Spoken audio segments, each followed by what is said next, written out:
আসসালামু আলাইকুম এভরিওয়ান, কেমন আছেন সবাই? আশা করি খুব ভালো আছেন। তো আমরা সকাল সকালে চলে আসছি কবর জিয়ারত করতে।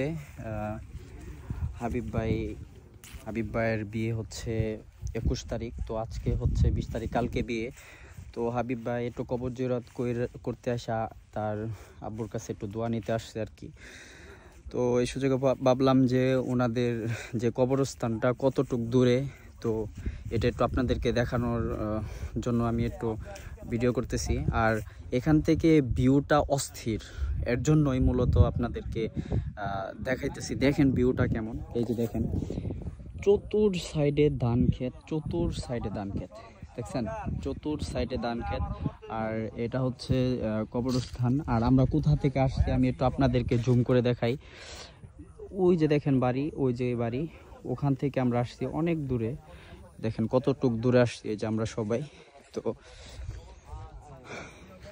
সবাই হাবিব ভাইয়ের আব্বুর জন্য দোয়া করবেন যেন ওনাকে জান্নাতবাসী করে। আমার কাছে গ্রামটা অনেক ভালো লাগছে। তো চতুর সাইডে দেখেন কি অবস্থা, ওই যে ইটের বাটা, সবাই আসছি। কিন্তু এখানে একটা জিনিস কি, ওই যে ওদের এই যে রাস্তাটা, এই রাস্তাটা মানে যখন বর্ষাকাল হয়, এই যে এই জায়গাগুলা সম্পূর্ণ নাকি পানি উঠা যায়। এই যে জায়গাগুলা, যে জায়গাগুলা দেখতেছেন, এগুলা সম্পূর্ণ পানি উঠা যায়। ঠিক আছে, তো সবাই দোয়া করবেন। আল্লাহ হাফিজ।